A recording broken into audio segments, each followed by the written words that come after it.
Hermanos, yo disfruté mucho su comunión y yo creo que han hecho un buen trabajo. Um, yo voy a estar escribiendo mis notas y los voy a pasar a ustedes. Lo que ustedes están recibiendo por estos hermanos es un gran tesoro. Es algo que va a hacer tu Biblia más entendible, más apreciado. Ahora vamos adelante a los libros muy importantes de los profetas mayores. Y el hermano Luis Pérez de Puerto Rico va a compartir con nosotros.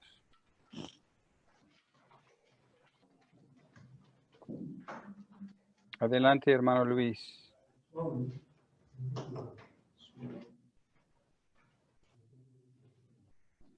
Ok, gloria al Señor. Qué bueno escuchar este grupo tan precioso de hermanos. Yo creo que les tocó la mejor parte, sentarse a los pies del Señor y estar abiertos a la edificación mutua. Privilegiado de estar con ustedes. Nos toca hablar sobre el libro de Isaías, Jeremías y Lamentaciones. El tema de Isaías es la salvación de Jehová mediante el Cristo encarnado, crucificado, resucitado, ascendido y que está por venir. Así es que si vamos a acercarnos al libro de Isaías, tenemos que encontrarnos con Cristo. Cristo realmente es la centralidad y la universalidad de la economía eterna de Dios. Dios se quiere mover. En el libro de los profetas, los libros de los profetas, vemos cómo Dios se mueve conforme a su economía, pero el centro, el eje de ese mover es Cristo. Aún la circunferencia de su mover es Cristo. Nos toca a nosotros, si queremos unirnos si queremos llevar a cabo el mover del Señor, tenemos que unirnos a este Cristo. Sin Cristo, la economía de Dios no se puede mover. Pero nos podemos unir, aferrar, asir a este Cristo maravilloso. En la Biblia tiene ¿cuántos libros tiene? Tiene 66 libros. Isaías también tiene 66 capítulos. Y hay mucha similitud, mucha congruencia entre estos dos. De hecho, en el libro de Isaías vemos todos los puntos cruciales que tienen que ver con la economía de Dios según el Nuevo Testamento. En toda la Biblia y según el Nuevo Testamento. Podemos entonces, ver que de un lado, el libro de Isaías es como un compendio de toda la Biblia. Yo recuerdo cuando yo estudiaba que me tocó leer, no sé si a ustedes les pasó en la universidad, el libro de la Ilíada, que es así de grueso.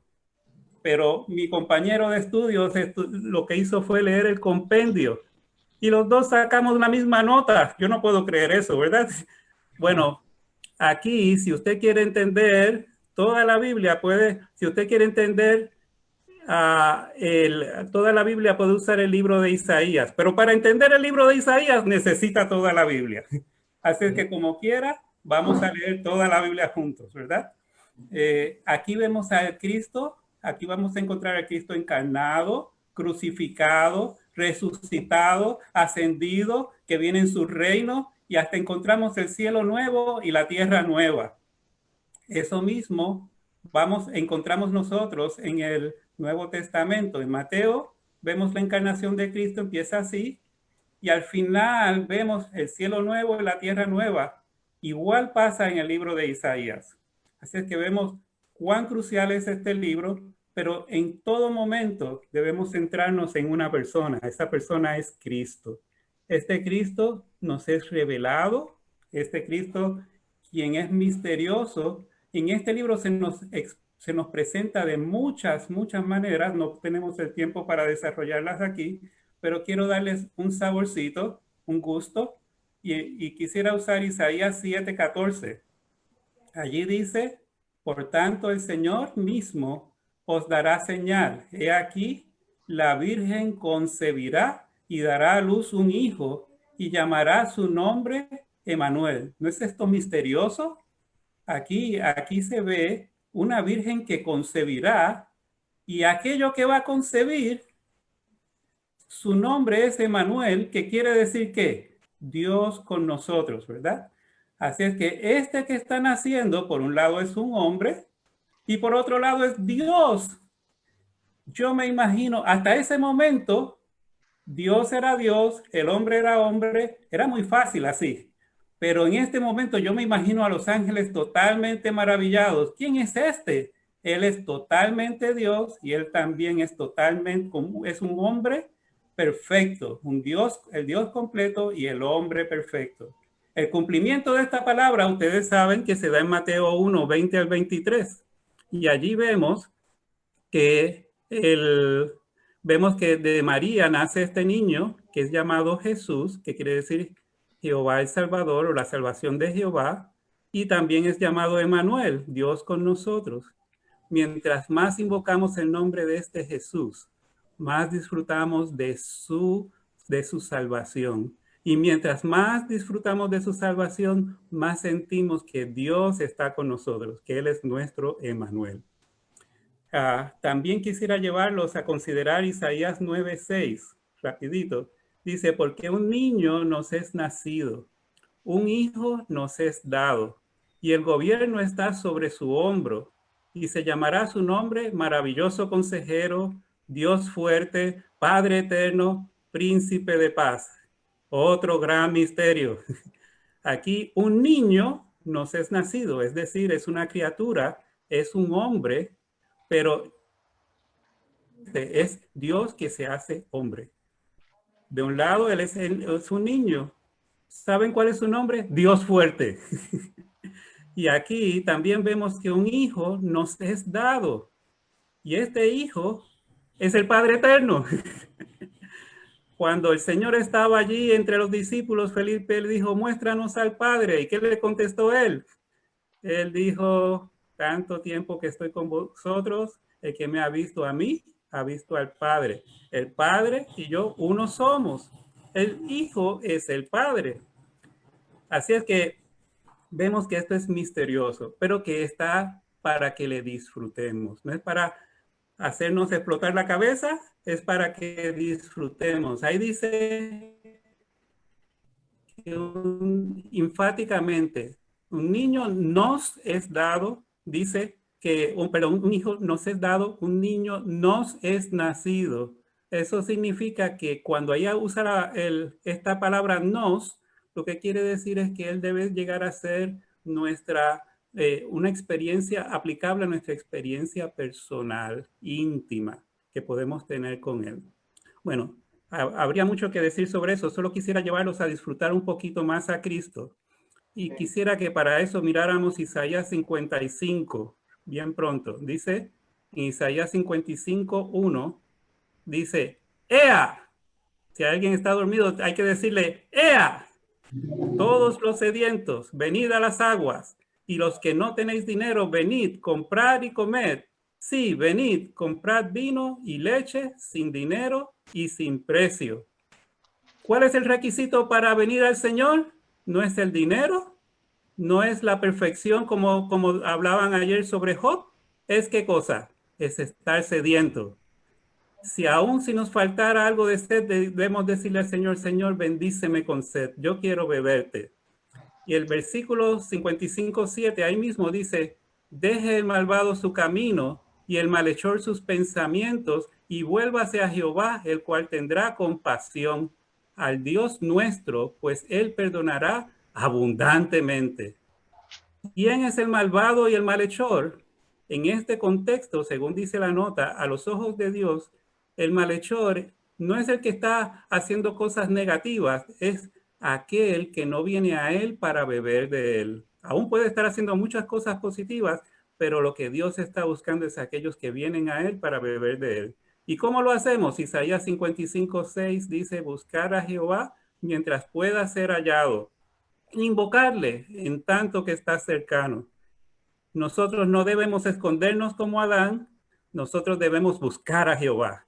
Y aquellos que le buscan, ¿cómo lo hacen? Invocando su nombre. Según la nota, invocar es la manera de beber de él.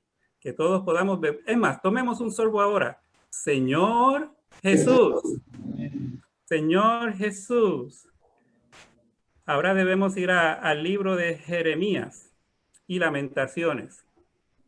El libro de Jeremías tiene como naturaleza y posición particulares la ternura de Dios más la justicia de Dios.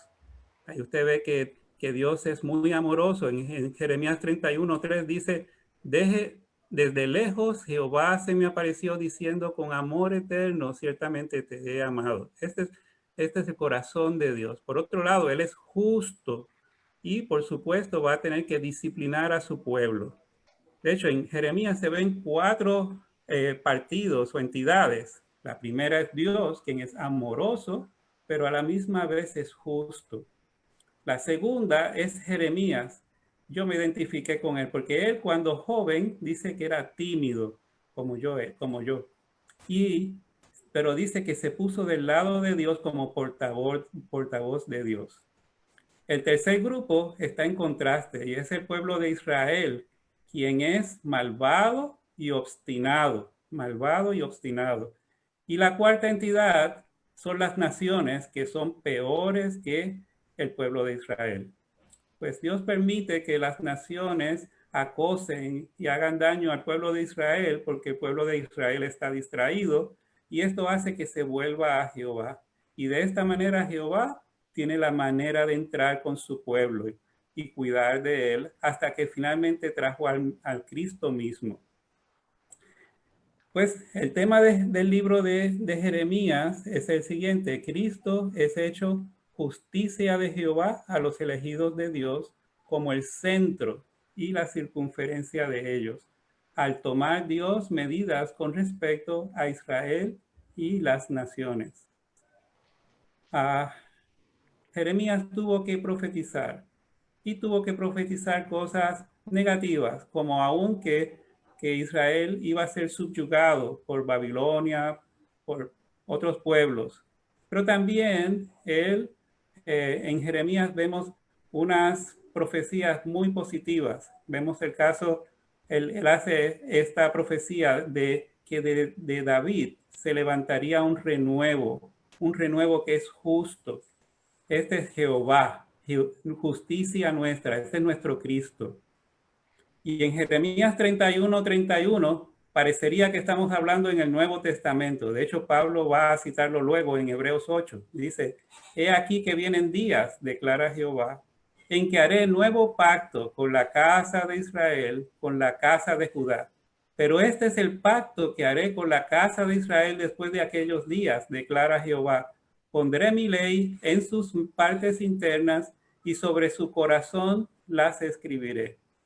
Y yo seré su Dios y ellos serán mi pueblo. Y ninguno enseñará más a su prójimo, ni ninguno a su hermano, diciendo, conoce a Jehová, porque todos me conocerán, desde el pequeño de ellos hasta el grande, declara Jehová, porque perdonaré la iniquidad de ellos y no me acordaré más de su pecado. Maravilloso.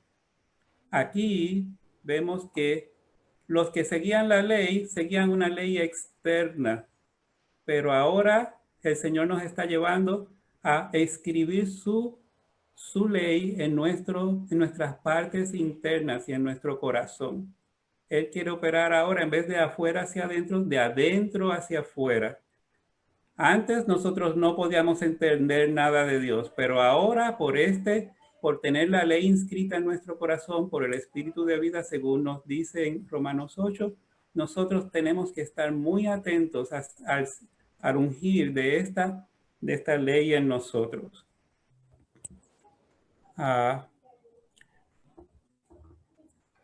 Quiero también llevarlos un momento a ver cómo está el corazón del Señor, y eso se ve en Jeremías 2:13, y también se ve el mismo corazón en Lamentaciones, donde Dios llora. Está bien llorar. Allí dice en Jeremías 2:13, 2 males ha cometido mi pueblo. Me han abandonado a mí, fuente de aguas vivas, a fin de cavar para sí cisternas rotas que no retienen agua. Allí vemos la intención de Dios en su economía es ser la fuente, el origen de aguas vivas a fin de impartirse en su pueblo escogido para satisfacción y gozo de ellos. Pero este pueblo hizo dos males. De un lado, ellos abandonaron a Jehová como fuente y se volvieron a otra fuente que no era Dios mismo. Nosotros no debemos ser así, no debemos abandonar, ser negligentes con Jehová, quien quiere ser nuestra fuente y nuestra satisfacción, ni tampoco debemos volvernos a otras fuentes. Dice que ellos cavaron cisternas rotas, que esto habla del esfuerzo humano que trata de sustituir y reemplazar a Dios, muchas veces con ídolos. En Lamentaciones 3, 22 al 25, siguiendo este mismo tipo de corazón, vemos que dice, por la benevolencia amorosa de Jehová no hemos sido consumidos, pues no fallan sus compasiones. Hermanos, no fallan sus compasiones. Nuevas son cada mañana, grande es tu fidelidad. Mi porción es Jehová, dice mi alma, por tanto en él espero. Bueno es Jehová a los que esperan, a los que en él esperan, al alma que le busca. Aunque Israel abandonó a Dios, Dios no los echó. Los elegidos de Dios podrían fallarle, pero sus compasiones jamás fallarían a ellos. Más bien, sus compasiones son nuevas cada mañana. Debido a sus compasiones, a su benevolencia amorosa, a su amor imperecedero, Dios jamás abandonará a su pueblo elegido, aunque éste se haya distraído. Según esto, Jeremías contactaba al Señor cada mañana, aquel que es compasivo.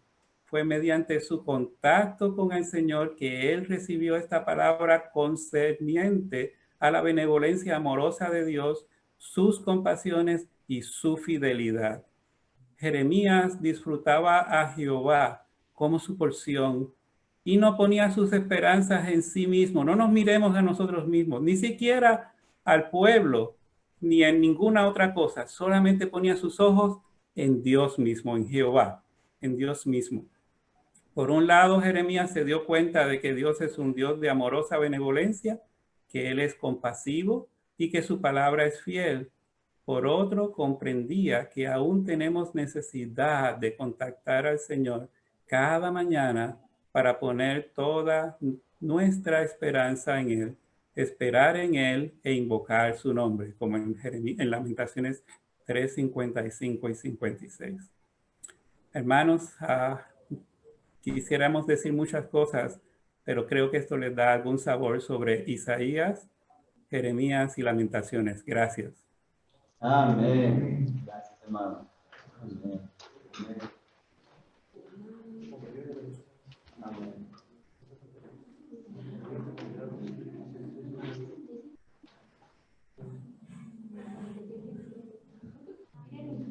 Gracias, hermano Luis. Esto fue un rico sabor de ver que, aunque en los profetas, cuando uno los lee, especialmente en Jeremías y mucho en Isaías también, mucho del contenido es el juicio de Dios sobre las naciones y sobre Israel, disciplina. Pero ahí escondidos son muchas pepitas de oro revelando a nuestro maravilloso Salvador, a Cristo. Y Él realmente es el centro y el enfoque de toda la Biblia. Aun en medio de los juicios, todo juicio solo para hacernos volver a Cristo, para que le podamos recibir y disfrutar.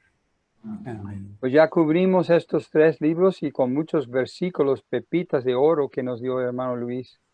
Ahora vamos a cubrir los otros 2 profetas mayores que son Daniel y Ezequiel primero y luego Daniel. Hermano Eric, sigue adelante.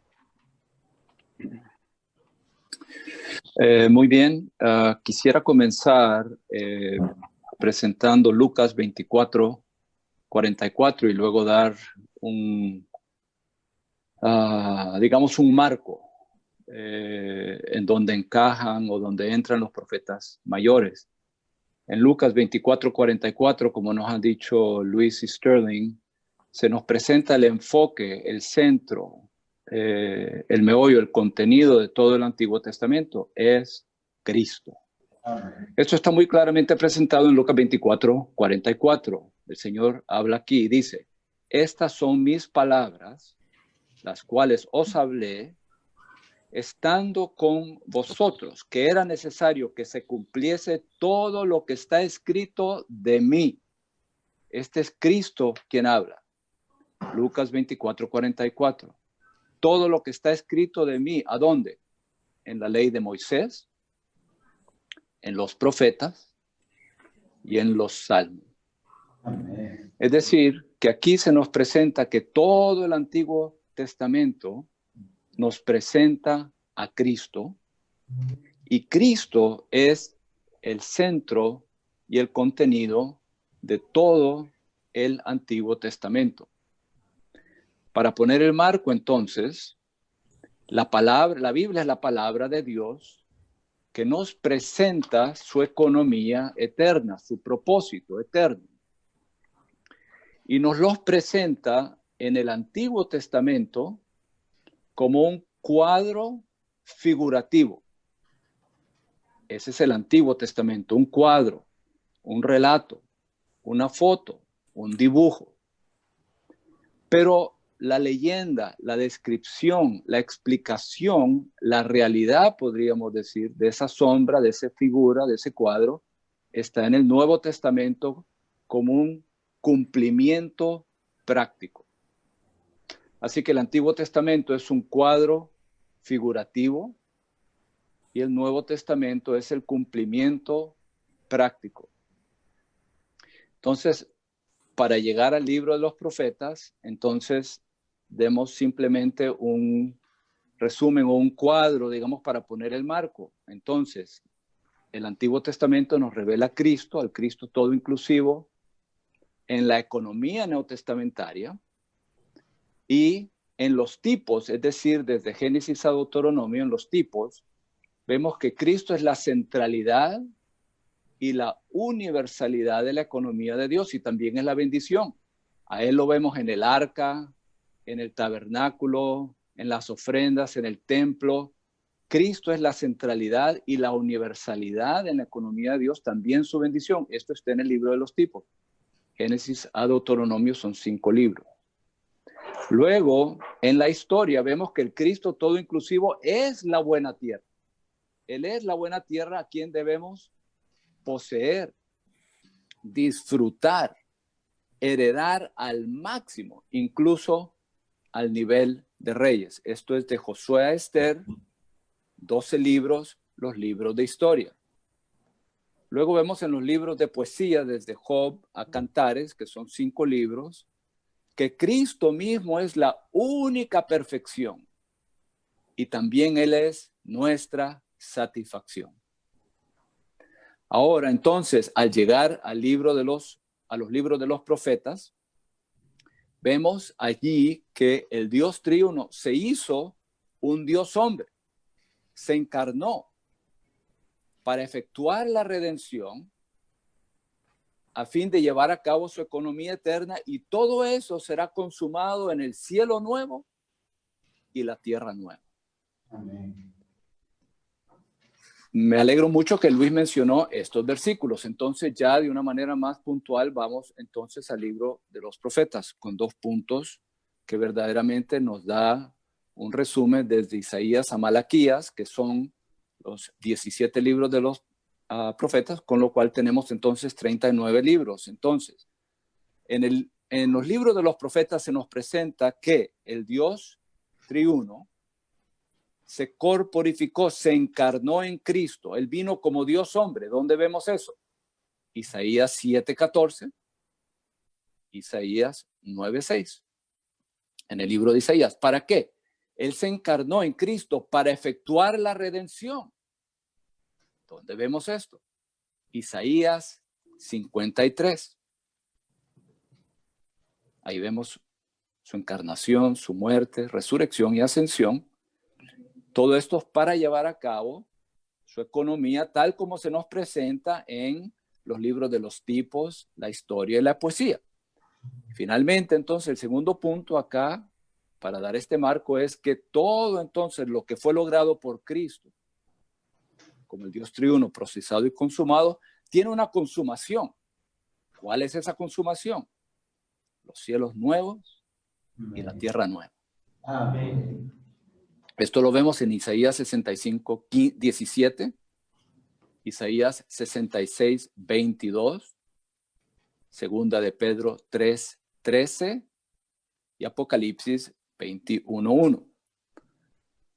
Como Sterling estaba diciendo, entonces, en toda la Biblia y en particular en el Antiguo Testamento vemos estos 4 aspectos ahora, ya para entrar en el libro de Ezequiel y de Daniel.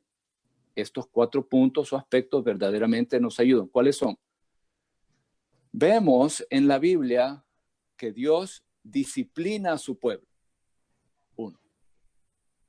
Número 2, castiga a las naciones. Número 3, manifiesta a Cristo. Y todo esto es para que venga la restauración.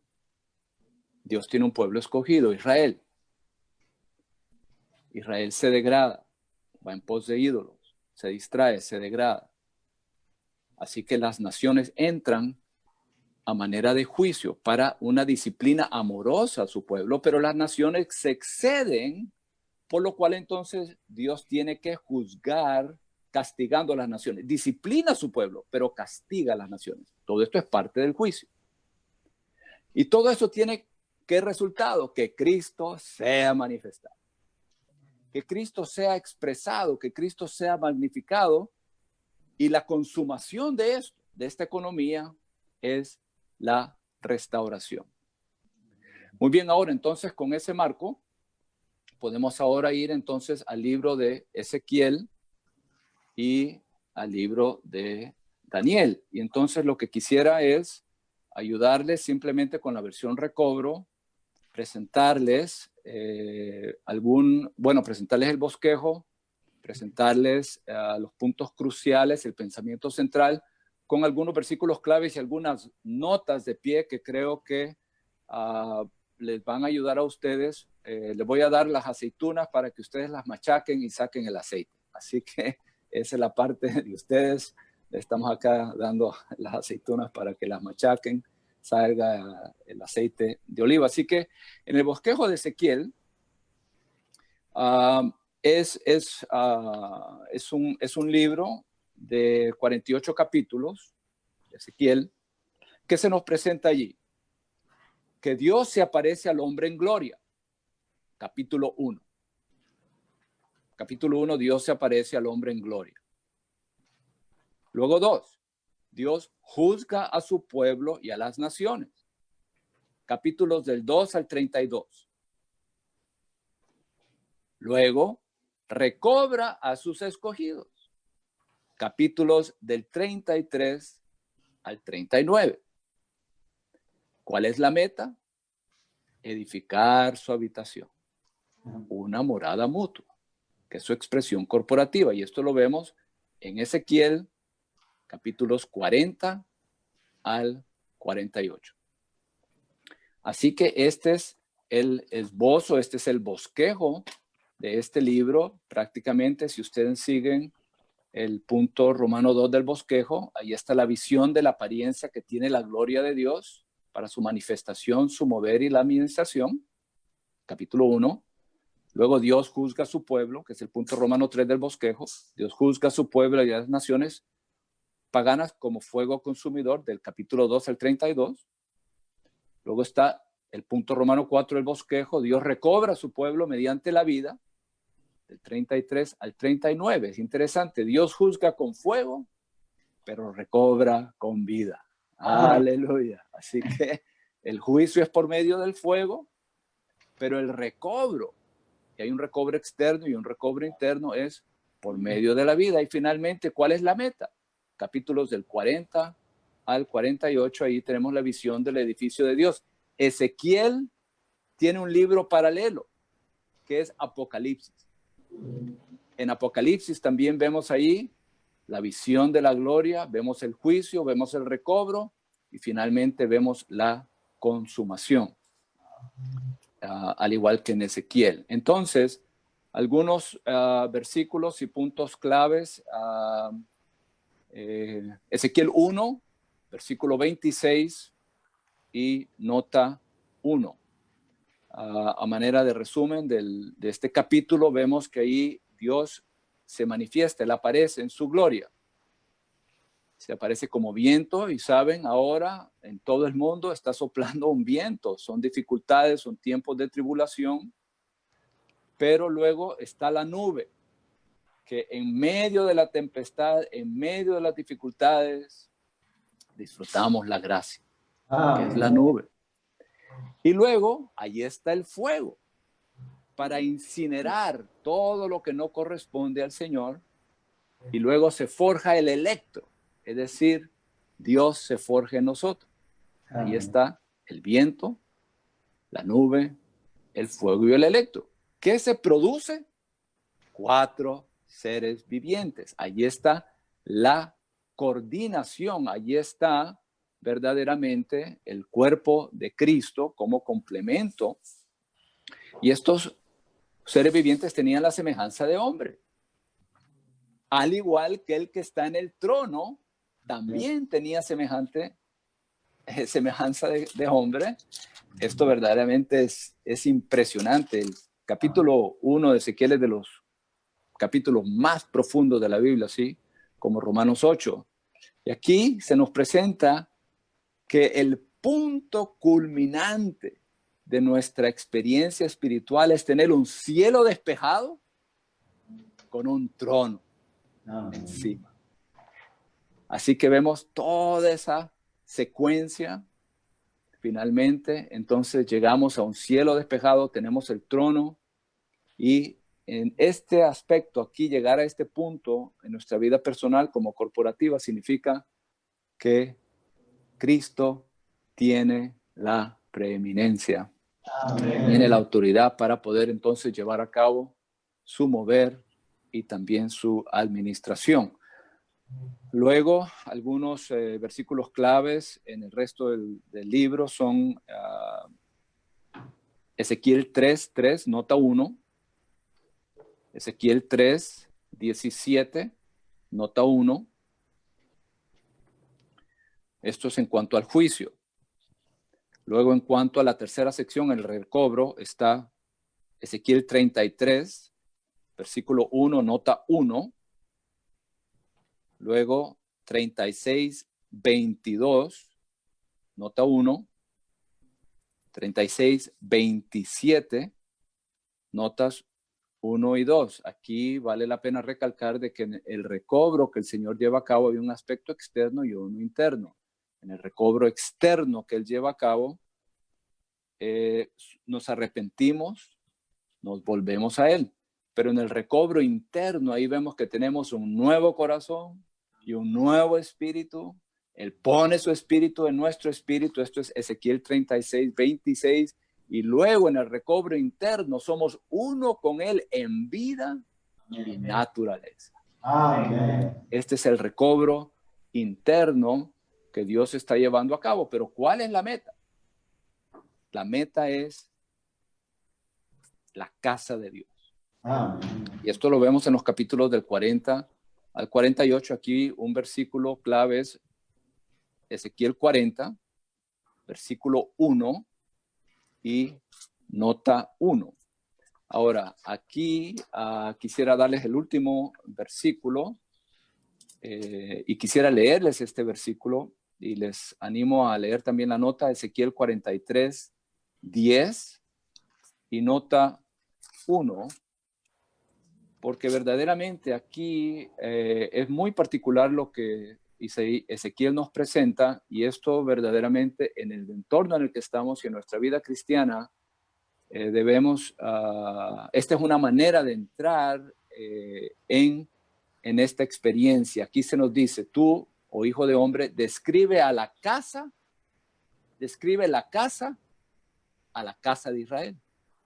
Muy interesante, Ezequiel 43:10. Para que se sientan humillados por causa de sus iniquidades y midan el plano de ellos. Entonces, tenemos 3 criterios. Normalmente tenemos el criterio de la ética, la norma. es decir, la moral. Y esa es una manera de tener un criterio, una norma para nuestro vivir. Y luego, el segundo criterio, segunda norma es que la espiritualidad. Si oramos, si leemos la Biblia, si nos reunimos.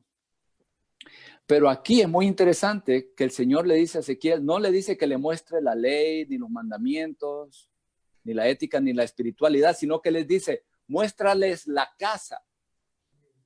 Aquí tenemos un criterio, una norma completamente fuera de nuestro pensamiento, nuestra ética, nuestra moral, nuestra espiritualidad.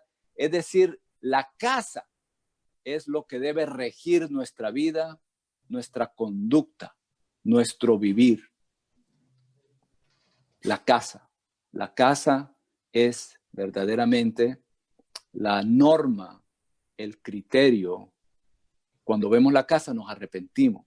Ahí se pone de manifiesto nuestra independencia, nuestro individualismo, nuestra falta de coordinación, nuestras opiniones, para que entonces Cristo pueda venir a ser preeminente y podemos verdaderamente encajar como un miembro en el cuerpo de Cristo. Muy bien, esto entonces es Ezequiel. Vamos ahora al libro de Daniel. Y en Daniel se ven tres asuntos cruciales.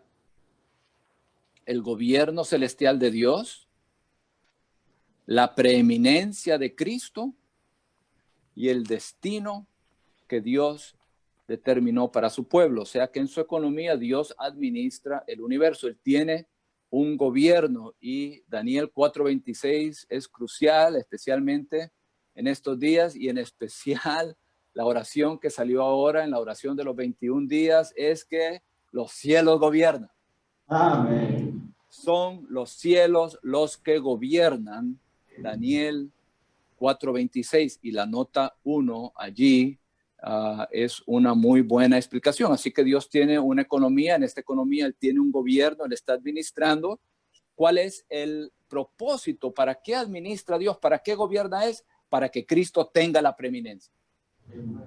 Para que Cristo tenga la preeminencia sobre todas las cosas. Colosenses 1:18 y también en Efesios 1, que todas las cosas sean reunidas bajo una cabeza en Cristo. Y para que Él tenga la preeminencia, entonces, Él necesita de un pueblo que coordine y que también coopere con Él. Entonces, en Daniel, el tema, como se nos dice acá, es el destino de Israel, determinado por Dios, 2 puntos, el contenido de las 70 semanas. Algunos versículos claves con notas claves son Daniel 1:1 y nota 1. Ahí se nos habla del destino que Dios determinó para Israel, el contenido del cual son las 70 semanas, que es Daniel 9, del 24 al 27. También en Daniel se nos presenta el gobierno humano. Tanto Israel como el gobierno humano son para Cristo, así que también en este libro se nos presentan ciertos aspectos de Cristo. Muy bien, Daniel 1:3 y nota 1 nos habla de la victoria de los vencedores, se nos presenta la economía de Dios no a manera de teología o doctrina, sino una serie de 6 casos donde vemos la victoria de estos vencedores sobre las estratagemas de Satanás. Esto se aplica mucho a nosotros en nuestra juventud. Luego Daniel 7:1, nota 2, de nuevo nos presenta el cuadro del 1 al 6, se nos habla de la victoria de estos vencedores y del 7 al 12 se nos presentan las visiones de Daniel a este vencedor. Volviendo entonces a 2 aspectos aquí en el capítulo 2 y en el capítulo 9.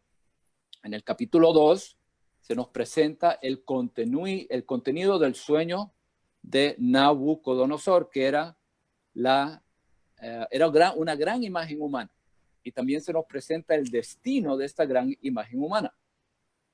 ¿Qué es esta imagen humana presentada allí en Daniel 2, del 32 al 34? Es la totalidad del gobierno humano.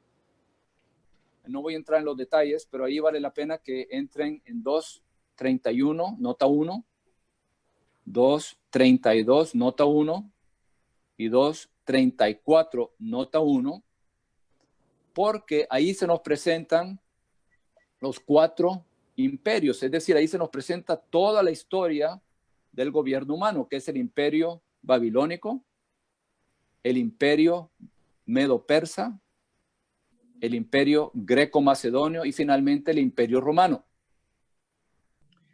¿Saben cuál es el destino de esta gran imagen humana? ¿Saben cuál es el destino de la totalidad del gobierno humano?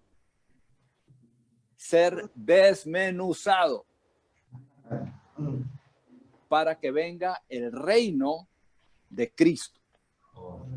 Es muy crucial entonces que veamos en qué etapa estamos y quién es el que va a desmenuzar esa gran imagen humana.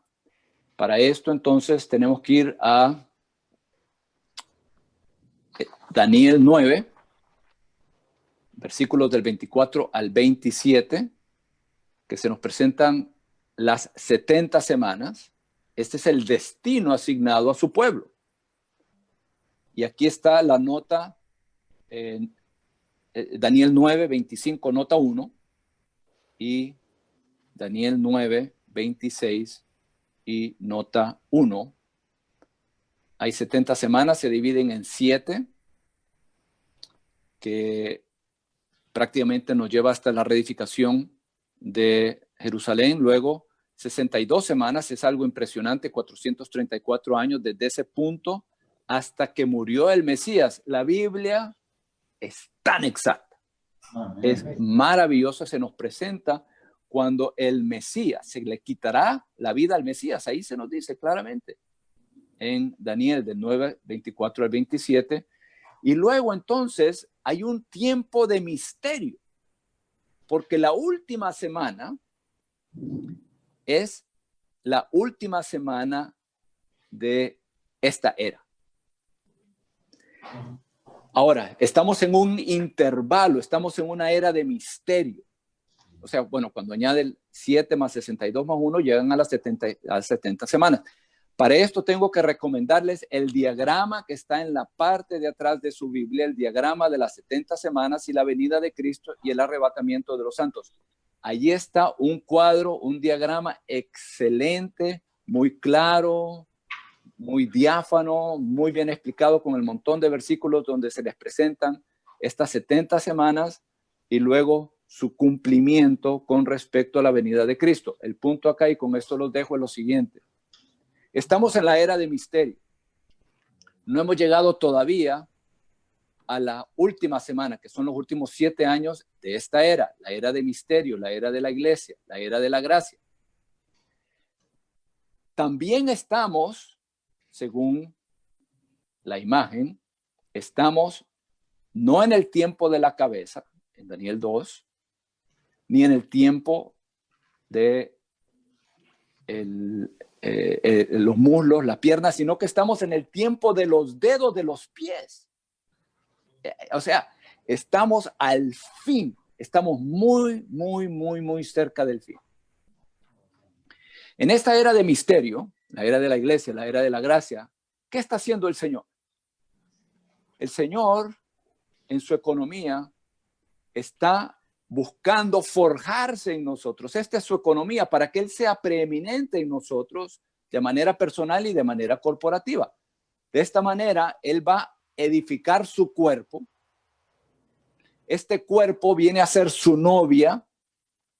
La novia es el ejército. Aquí estoy hablando ya de Efesios 1, Efesios 5, Efesios 6. Él edifica su cuerpo, el cuerpo viene a ser la novia viene a ser el ejército. Cuando Él obtenga el cuerpo edificado, la novia preparada, este va a ser su ejército nupcial y Él vuelve entonces como una roca. Aleluya. Amén. Y Él no viene de manera individual, sino que Él viene como una roca. Él y sus vencedores son esa piedra. Y es esa piedra la que desmenuza esa imagen en los dedos de los pies, es decir, Cristo viene con sus vencedores, y entonces esa piedra se convierte en un gran monte que llena toda la tierra. Cristo es preeminente, el gobierno llega a su fin y entra el reino de nuestro Señor en toda la tierra. Para eso estamos viviendo. Para eso el Señor nos regeneró. Para eso el Señor nos está salvando.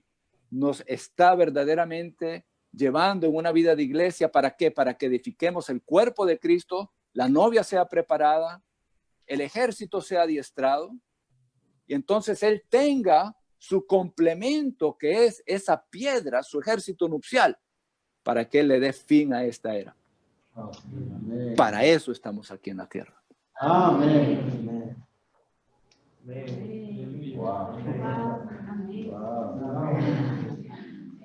Abrocha su cinturón. Ya el helicóptero se convirtió en un